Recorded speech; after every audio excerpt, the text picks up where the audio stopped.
আজ তোমাদের বলবো 4 ইঞ্চি টবে চন্দ্রমল্লিকার পরিচর্যা, যার ফলে তোমাদের গাছ ধীরে ধীরে হয়ে উঠবে দারুণ ঝাঁকড়া। তাহলে খাতা পেন নিয়ে বসে পড়ো আর চট করে নোট করে নাও এই রুটিনটা, যেটা আমরা ফলো করব জুলাই মাস পর্যন্ত। নাম্বার 1, গাছের খাবার। এই 4 ইঞ্চি টবে আমরা শুধু ব্যবহার করব 1261 যেটা নাইট্রোজেন ও ফসফেটের খুব ভালো একটা উৎস, যার ফলে গাছের শিকড়ের বিস্তার হবে খুব তাড়াতাড়ি এবং গাছ দ্রুত গতিতে বেড়ে উঠবে। এটা আমরা ব্যবহার করব একদিন পর পর 1 গ্রাম 1 লিটার জলে মিশিয়ে। যাদের গাছ রয়েছে মাটিতে তারা স্প্রে করে দেবে, আর যাদের গাছ রয়েছে ঘ্যাসে বা সিন্ডারে তারা গোড়ায় ঢেলে দেবে। আর মাঝে যে দিনগুলো গ্যাপ থাকছে তার মধ্যে সপ্তাহে একদিন আমরা ব্যবহার করব মাইক্রোনিউট্রিয়েন্ট অ্যাগ্রোমিন ম্যাক্স অথবা মোবোমিন 1 লিটার জলে 1 গ্রাম, তার সাথে 2 গ্রাম ইপসাম সল্ট বা ম্যাগনেসিয়াম সালফেট ভালো করে মিশিয়ে গাছে স্প্রে করে দিতে হবে। এর ফলে গাছের পাতা থাকবে একদম ঝকঝকে সবুজ। নাম্বার 2, গাছের রোগ ও পোকার দমন। চন্দ্রমল্লিকার জন্য আমাদের দুটো পেস্টিসাইড হাতে রাখতেই হবে, একটি হলো কাকা আর একটি হচ্ছে কনফিডার। 2 ml 1 লিটার জলে মিশিয়ে অল্টারনেট করে ব্যবহার করব। যে সপ্তাহে কাকা দেবো ঠিক তার পরের সপ্তাহে দেবো কনফিডার। চন্দ্রমল্লিকার সবথেকে বড় রোগ হচ্ছে ফাঙ্গাসের আক্রমণ, গাছের পাতার কিনারা পুড়ে যাওয়া, গাছের পাতা ফ্যাকাশে বর্ণের হয়ে যাওয়া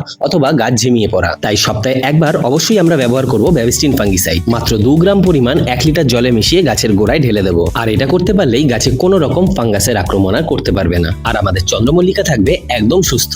আর অতি অবশ্যই যেটা করতে হবে সেটা হচ্ছে পিঞ্চিং, যাকে বলা হয় 4 পাতার পিঞ্চিং। এই পিঞ্চিং না করলে কিন্তু গাছ কোনো মতেই ঝাঁকড়া হবে না। পিঞ্চিং করার সঠিক পদ্ধতি নিয়ে একটা বিস্তারিত ভিডিও আমি দিয়ে দেবো। ব্যাস এই 2 মাস এইটুকু পরিচর্যা করলেই তোমাদের 4 ইঞ্চি টবের চন্দ্রমল্লিকা বেড়ে উঠবে ঝড়ের গতিতে। তবে আমাদের পথ চলা কিন্তু এখনো জানুয়ারি মাসে ফুলের কুড়ি আসা পর্যন্ত বাকি, আর ততদিন পর্যন্ত সম্পূর্ণ পরিচর্যা দেখাবো আমি তোমাদের। ভিডিওটা ভালো লাগলে একটা লাইক করে যেও। আজ তবে চলি, দেখা হবে এবার পরের ভিডিওতে।